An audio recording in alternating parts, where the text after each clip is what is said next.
अमीर बेटी का सौदा। अमीर बाप की बेटी शिल्पी को मुकेश पसंद होता है, लेकिन दोनों के बीच हैसियत की दीवार खड़ी होती है। और फिर कहीं नौकरी कर लो ना, क्या हमेशा ये लोहे की सलाखों के पीछे भागते रहते हो? कितनी मेहनत करते हो। शिल्पी, नौकरी से कुछ नहीं होगा। तुम लोगों की हैसियत तक पहुंचना है तो अपना ही बिजनेस करना पड़ेगा, वरना तुम्हारे पापा किसी और से तुम्हारी शादी करवा देंगे। अच्छा, ऐसे किससे करवा देंगी? मैं तो तुमसे ही शादी करूंगी। बोल दिया तो बोल दिया, बस। मुकेश उस बेचारी को समझाता भी तो क्या। दुनिया के रीति रिवाजों से काफी दूर थी शिल्पी। भले ही बड़े बाप की बेटी, लेकिन सादगी इतनी कि क्या कहना। बेटा शिल्पी, कल तुमको देखने लड़के वाले आने वाले हैं, तैयार रहना। मैंने तुम्हारी माँ को समझा दिया है। घर के सारे नौकर चाकर को वो समझा देगी कि स्वागत कैसे करना है। कैसी बात कर रहे हैं पापा? मैं तो मुकेश से प्यार करती हूँ, उसी से शादी करूंगी। मैंने आपको बताया था ना। मुकेश किसका बेटा है? वो स्टील किंग सिंघानिया का, या वो जो बड़े ज्वेलरी वाले हैं मेहता, उनका?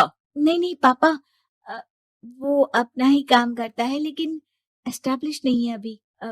पापा, वो आपके पास तब आएगा जब कुछ बन जाएगा। आप प्लीज थोड़ा सा वक्त दे दीजिए। पिता को शिल्पी की बात पर गुस्सा आ जाता है। वो उससे कुछ नहीं कहते और शिल्पी की माँ के पास जाते हैं। ये संस्कार देकर बड़ा किया तुमने शिल्पी को, और कैसे मैं किसी भिखारी के साथ उसकी शादी कर दूं? कौन है ये मुकेश? मैं जानती हूँ, बड़ा ही होनहार लड़का है। शिल्पी से बहुत प्यार करता है और शादी करना चाहता है। अरे ऐसे कैसे मैं किसी से भी अपनी बेटी की शादी कर दूं? कोई भी उठकर आए और कहे कि मैं शादी करना चाहता हूं तो मैं शादी कर दूं? कान खोल कर सुन लो, कल उसे अच्छे से तैयार कर देना, क्योंकि जो लड़का मैंने देखा है शिल्पी के लिए, वो करोड़पति घर का बेटा है, समझी?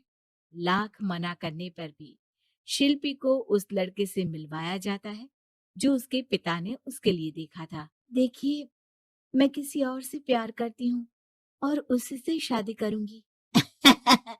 ये तो बहुत अच्छी बात है कि तुम किसी और से प्यार करती हो, क्योंकि मैं भी किसी और से प्यार करता हूँ।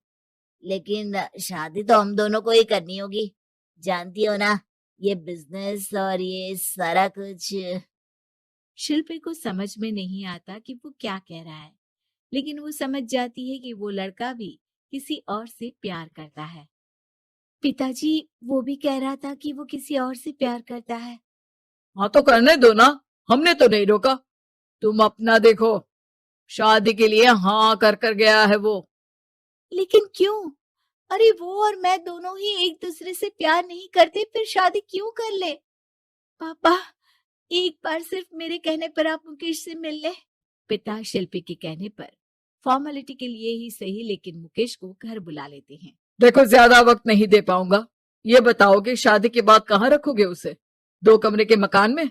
नहीं सर, मैंने 2 साल के बाद का सारा प्लान कर लिया है। मैंने आयरन इंडस्ट्री खड़ी करने के लिए पूरा ब्लूप्रिंट तैयार किया है। मेरी खुद की जगह है दादाजी की। बस थोड़ा फंड का अरेंजमेंट हो जाता तो काम शुरू कर देता। अच्छा, मतलब तुम यहाँ फंड रेज करने आए हो? मुकेश समझ जाता है कि उसके पिता शिल्पी की शादी उससे कराने के मूड में नहीं है।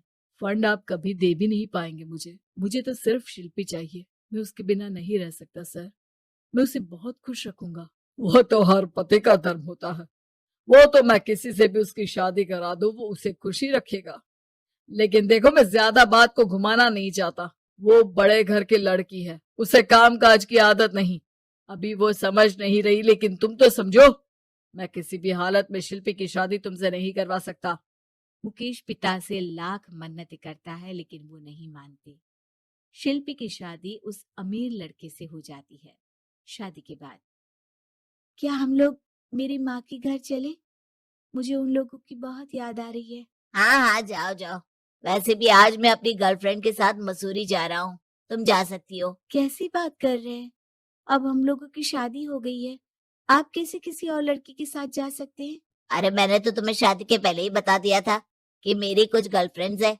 अब प्लीज ये टिपिकल बीवी वाला रोना धोना शुरू मत कर देना।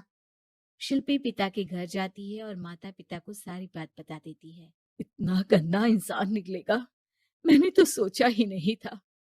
अरे क्यों कराई मेरी फूल जैसी बेटी की शादी ऐसे घर में।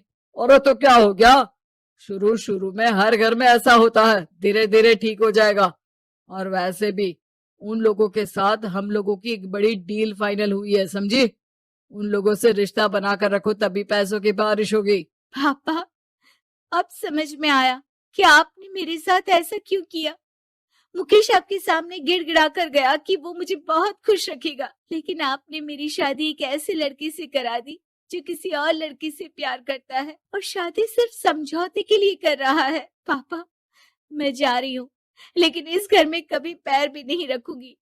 आपने मुझे सामान की तरह इस्तेमाल किया। माँ शिल्पी को बहुत रोकती है, लेकिन वो एक नहीं सुनती। कुछ समय बाद, शिल्पी, मुझे नहीं लग रहा कि अब हम दोनों के बीच ये शादी और रह पाएगी। मैं किसी और से शादी करना चाहता हूँ। वैसे तुम परेशान मत हो ना, तुम्हारे पापा के साथ हम लोगों की डील जो चल रही है ना, वो नहीं रुकेगी, क्योंकि तुम बहुत अच्छी लड़की हो। ठीक है, मैं जा रही हूँ, तलाक के पेपर में साइन करके। लेकिन एक शर्त है, मैं कहाँ गई ये बात मेरे पिता तक नहीं पहुंचनी चाहिए। शिल्पी घर छोड़कर चली जाती है। वो एक नौकरी करती है और अपना जीवन खुद संभालती है। लेकिन एक दिन, शिल्पी जी, आपसे मालिक मिलना चाहते हैं। अब मुझसे क्यों? शिल्पी मालिक के कमरे में जाती है, जहां सामने मुकेश होता है। अरे आप, आपको देखकर बहुत खुशी हुई, बहुत बड़े आदमी बन गए। थैंक्स, पर तुम्हें नौकरी करने की क्या जरूरत पड़ गई। मैंने तो सोचा भी नहीं था कि तुम मेरी शिल्पी होगी। तभी वहां शिल्पी के पिता आ जाते हैं। शिल्पी, तुम्हारे बारे में माँ से पता चला। घर चलो बेटा, मुझे माफ कर दो। मुकेश, मैं यहाँ अपनी कंपनी के काम के लिए आया हूँ। तुम्हारी कंपनी की डील अगर हमें नहीं मिली तो हम बर्बाद हो जाएंगे। वैसे अब तुम चाहो तो शिल्पी की शादी मैं तुमसे कराने को तैयार हूँ। बस करिए पापा, ये क्या सौदा लगा रखा है आपने। जिस कंपनी से आपकी डील हो, अपनी बेटी की शादी उसी के घर करा देते हैं। शिल्पी मुकेश से माफी मांगती है और वहां से जाने लगती है कि मुकेश उसे रोक लेता है। रुको शिल्पी, ये सब कुछ तुम्हारे लिए है। ये कंपनी, ये नाम सिर्फ तुमसे शादी करने के लिए ही खड़ा किया था। मैं आज भी तुमसे बहुत प्यार करता हूँ।